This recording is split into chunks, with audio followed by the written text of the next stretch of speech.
$70 million. Not for a company, not for a mansion, not for a tech startup with a billion-dollar dream. In the year 2000, $70 million was paid for a single animal. 4 legs, a heartbeat, and a name that the racing world would never stop arguing about. It was the highest price ever paid for a thoroughbred in the history of the sport. Not just a record, a statement. The kind of number that made financial analysts raise their eyebrows and veteran horse trainers laugh the uncomfortable laugh of people who understood exactly how much could go wrong. His name was Fusaichi Pegasus, Kentucky Derby winner, physical specimen. A horse so close to perfect that the people who watched him train in the early morning mist struggled to find adequate words afterward.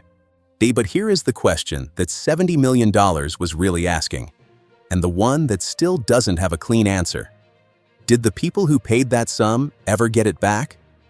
Or is this the most expensive cautionary tale in the history of sport? That answer lives in the gap between what money can buy and what nature will never promise. The story begins in 1997 at Keeneland, the most prestigious yearling auction on the American racing calendar.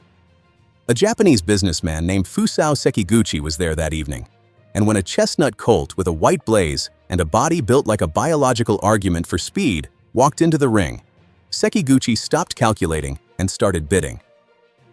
$4 million later, the colt was his. $4 million for an unproven yearling was itself remarkable. The industry noticed. People talked. They had no idea what was coming. Named Fusaichi Pegasus, first and lucky for his owner, and Pegasus for the winged horse of myth, the colt entered training and immediately made one thing clear. He knew exactly how good he was. Clockers timed his morning workouts and timed them again, certain they had misread the stopwatch. Trainers spoke about him in the careful, understated language professionals use when they don't want to jinx something. But even through the understatement, the message was unmistakable.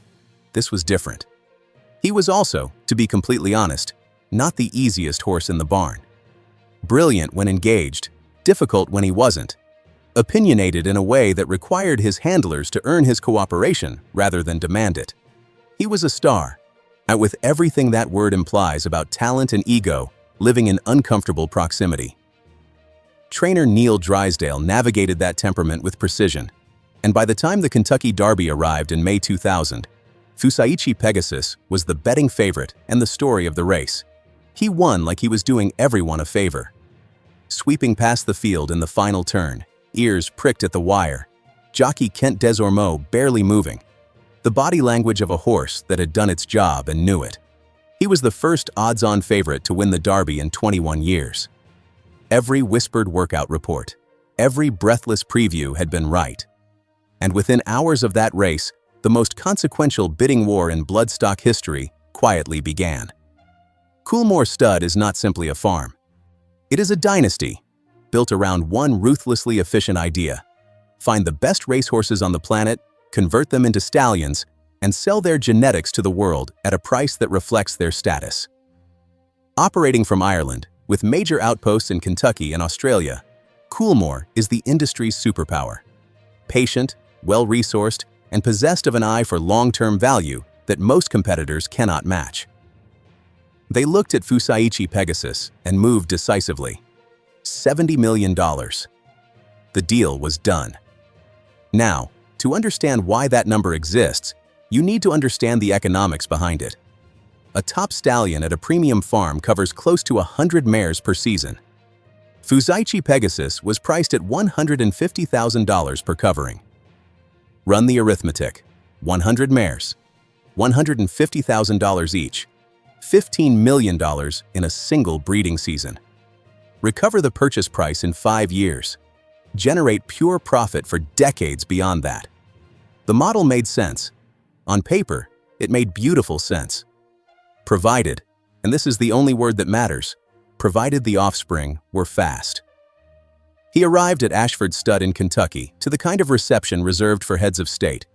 Immaculate paddocks, meticulous care.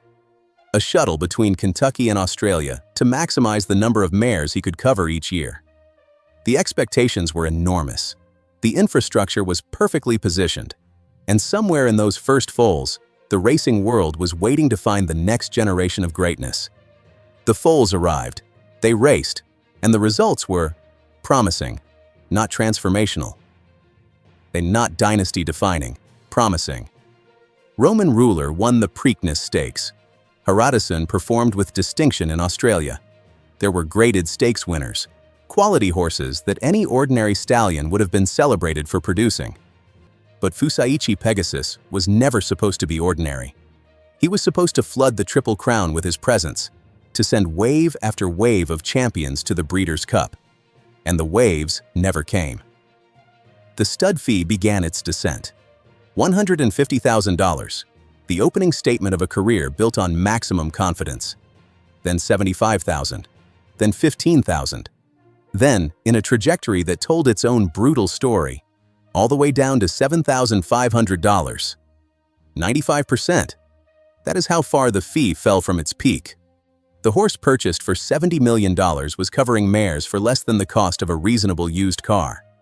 The industry watched in the way you watch a tide going out, knowing it's happening, understanding what it means, unable to stop it. Because the lesson Fusaichi Pegasus was teaching was not a new one. It was the oldest lesson in breeding, the one the sport learns and then forgets and then learns again at enormous expense. You cannot guarantee the transmission of greatness. You can study the pedigree until you know every name by heart. You can analyze the conformation, measure the stride, assess the bone density, review the race record frame by frame. You can do all of it and still find, 3 years later on a racetrack, that the genes arrange themselves differently than the ingredients suggested. A racehorse is not a formula. The combination that made Fusaichi Pegasus extraordinary does not copy and paste into the next generation on command. Nature reshuffles the biological deck with every mating, producing outcomes that probability can gesture at but never specify. The $70 million assumed a level of predictability that genetics has never offered anyone. And genetics answered honestly. Did Coolmore lose everything? No. And that distinction matters. Fusaichi Pegasus covered thousands of mares over nearly 2 decades of breeding career. The cumulative revenue from those coverings, while nowhere near the projections, prevented total financial disaster. It was a profound disappointment relative to the expectation. It was not a ruin. The men who made the decision were not reckless gamblers. They were the best in the business, working with every available piece of information, and nature simply disagreed with their conclusion. That happens. In this industry, it happens to the very best. The horse himself spent his final years at Ashford Stud in the quiet ease the sport reserves for its most famous retirees. Green paddocks, attentive care, mornings without pressure or expectation. He passed away in 2023 at age 26.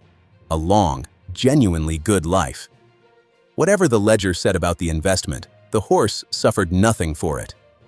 We are still talking about Fusaichi Pegasus because of what the $70 million revealed. Not about the horse, but about the limits of certainty in a sport built on the dream of it. Every time a great racehorse retires today, and the syndicates form, and the stud fees are set, and the spreadsheets are presented with their clean, confident projections, somewhere in that room, someone who knows this story asks the quiet version of the same question. Will this be the one? You won't know for 3 years. You won't know fully for a decade. And by the time you do, the money is already spent, and nature has already ruled.